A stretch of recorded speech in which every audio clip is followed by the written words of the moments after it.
No nii. Sellised uudised siis Postimehest. Mul oli kunagi üks video tehtud Postimehest, et Postimees diskrimineerib eestikeelset lugejat. Ja siin ta nüüd siis on. Okei. Mul on siin ikkagi jah, küpsiste blokeering peal. Okei, paneme selle kinni. Siit ja mis me näeme? Töötab.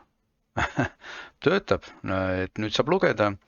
Vähemalt mingit otsikutki saab lugeda ja kui ma näiteks vajutan mingi artikli lahti, paneme küpsised kinni, et muidugi nad ei avanud kõike, mul on siiski küpsiste blokk peal, aga mulle piisab, ütleme, nende pealkirjadest ja ma ei viitsi seda sopperit siin lugeda, et piisab, kui ma selle pealkirja loen ja okei, kommentaare nad annavad ka lugeda.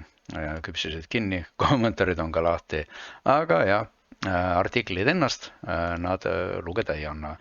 Aga ütleme, kui me siin jah, vanasti võtsime, ütleme jah, kui me siin vanasti, ütleme, lugesime siin, ütleme, avasime ingliskeelne oli avatud varem, aga ma ei tea, kuidas selle tekstiga, tekst on samamoodi ikkagi küpsist taga mul kinni, aga jah, see on muidugi minu valik ja ütleme, mulle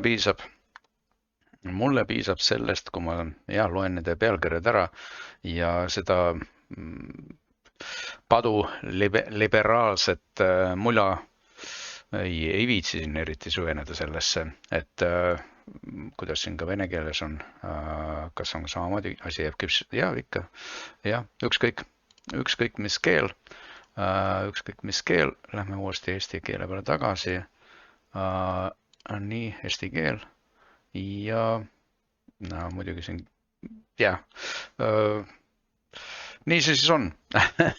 Ütleme, Postimees sai aru, et teda enam ei loeta ja tuli nüüd vastu siis, et vähemalt annab sinna, et liigutada lehte ja, aga jah, sellega poolest, et mind see eriti Postimees oma paduliberaalse, ütleme, vaatega eriti ei köida. Kõigile head päeva ja sellised siis uudised Postimehe kohta. Kui te vaatate jah, mu eelmist mingit vana video ja näete, et jah, ma kurtsin seal, et Postimees diskrimineerib, siis nüüd on näha siis vähemalt midagigi on tuldud vastu. Ja head päeva siis. Tšau kõigile. Uskumatult palju valetatakse.